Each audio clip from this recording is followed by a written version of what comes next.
EA Sports. Blah, blah, blah. Hello everyone. Welcome to EA's FIFA Ultimate Team, a digital epidemic. This is a video about FIFA Ultimate Team addiction and profiteering, but I'll start with video gaming addiction in general. It's common knowledge that with video gaming there is a high risk of addiction. You have a video gaming addiction when you begin to find it difficult to cut back on your gaming. You are preoccupied when you are not playing. It invades your mind so much that it's almost all you think about. The symptoms of video game addiction manifest in different forms.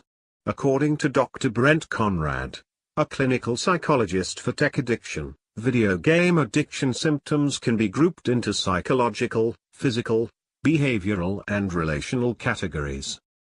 The psychological symptoms. 1. Experiencing calmness, peacefulness, or euphoria while playing, especially if these emotions are not experienced otherwise. 2.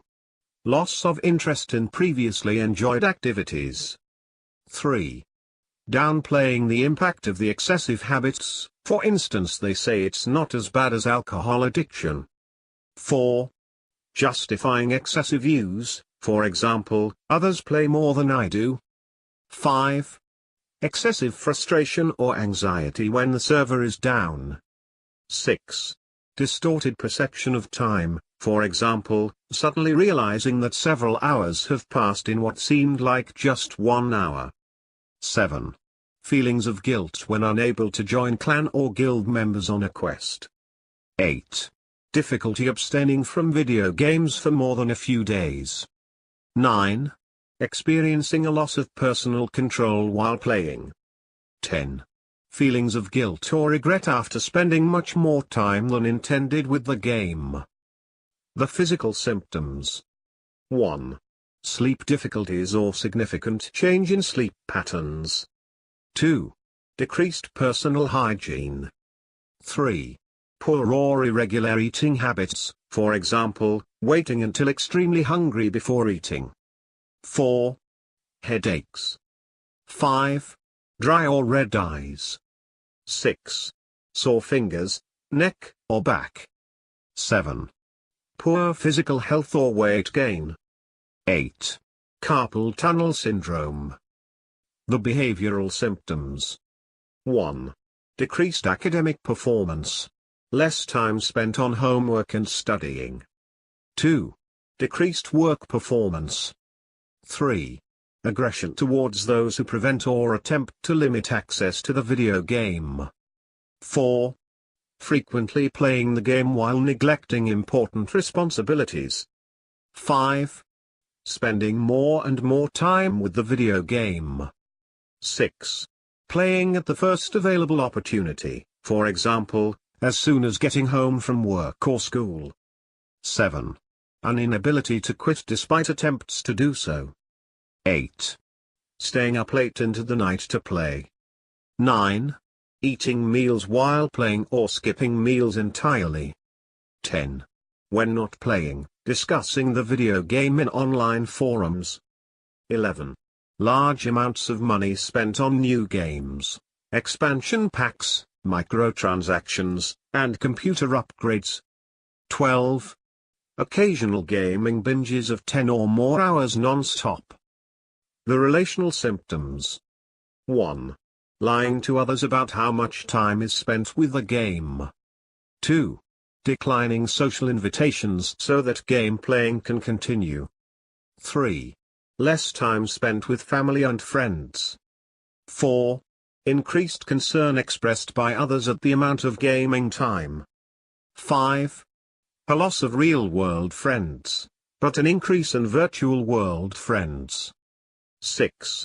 Blaming others, for instance they say I would probably play less if you wouldn't nag so much.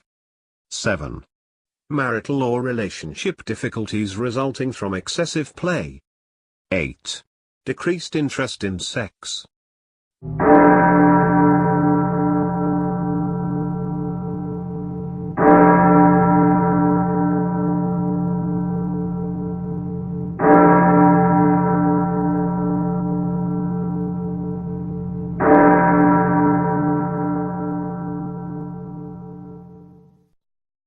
Let's take a look at EA's FIFA Ultimate Team. The pathological use of video games on its own is a high-risk behavior that leads to addiction.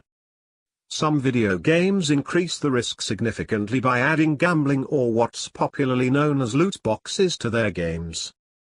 Loot boxes refer to those mechanisms in video games that offer coveted rewards for money, but it's basically gambling. The baits are the rare items contained in these boxes which are generated randomly. This development has different implications for both gamer and publisher. EA's customers need to spend money to find these items, which are supposed to directly impact their gaming experience. For the publishers, loot boxes are an avenue to rake in tons of cash from the players. FIFA Ultimate Team, the focus of this video, is at the forefront of loot box-based video games. FIFA Ultimate Team is based on real-life league football from around the world. It features players from these leagues and it mirrors their performances throughout the season in their various competitions. By default, a gamer is presented with a set of players to build their starter team. These players are mostly basic and low-rated, and from there they can build their dream teams by purchasing higher-rated players from either the in-game store with FIFA points or coins, or from the transfer market with coins. The quickest and most effective way to build a great team is by purchasing players from the store with FIFA points. FIFA points themselves are purchased directly from EA with real money. The player purchase process features a loot box with gambling embedded, as the players you get are randomly generated in their categories. FIFA Ultimate Team is not just another video game, it's one based on the real-life events of a sport that is beloved by billions of people all over the world. This factor alone is the game's greatest pull and hook. This explains why many see the game as a way of life. Every gamer's overall objective is to acquire high-rated players and use them to build great teams. Therefore they play thousands of matches, gamble thousands of dollars and trade in the transfer market like their livelihoods depend on it. They do this so they can get the best players, so they can then use them to play more matches, in order to get better rewards, which they will use to acquire even higher rated players, so they can use those players in future matches. The cycle goes on and on. In this travesty, the only party who comes out a winner is EA. The game is designed in such a way that the more money and time a gamer invests, the more dedicated and glued they become.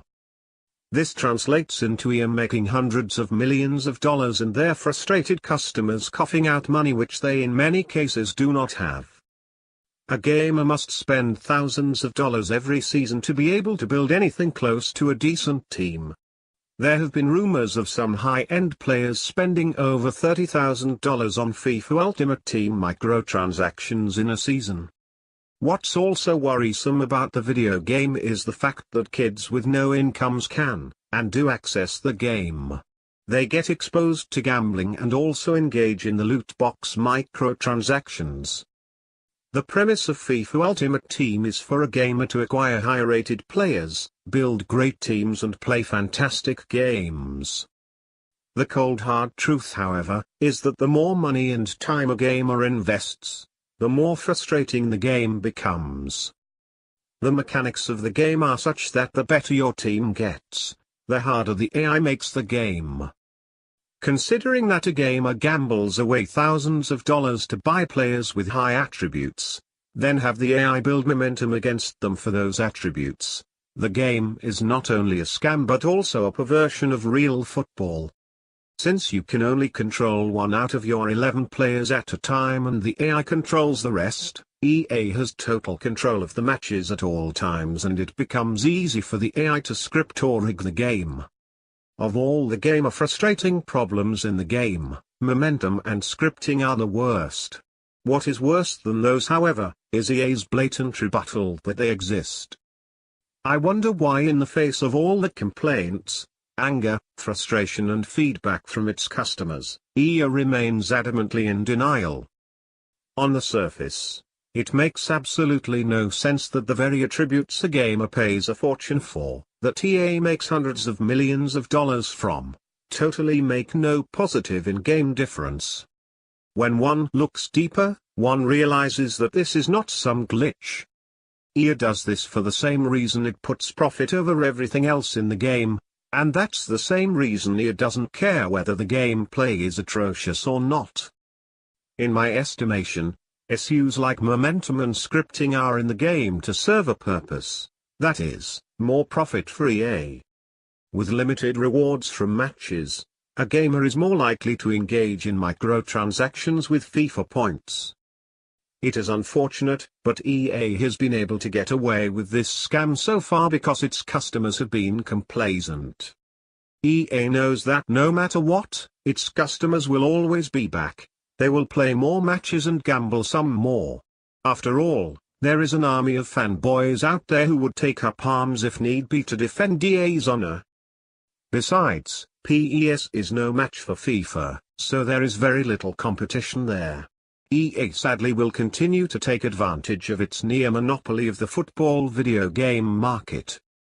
The relationship between EA and its FIFA Ultimate Team enthusiasts is similar to that of a drug dealer and a junkie, in a town where there is only one dealer.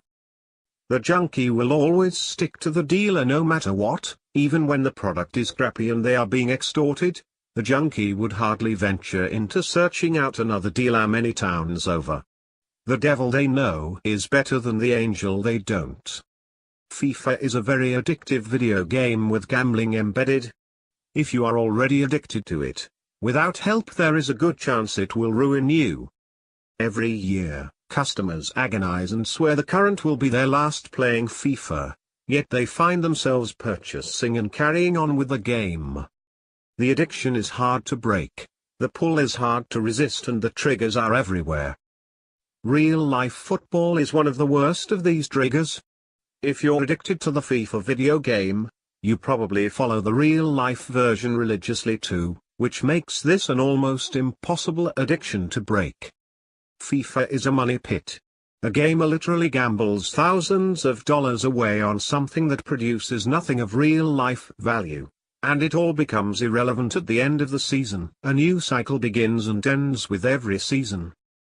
It drains your finances, wastes your time, destroys your productivity and it consumes your soul.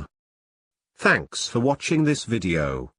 If you will like to see more content like this, subscribe to this channel and press the bell button for notifications. See you next time. Bye.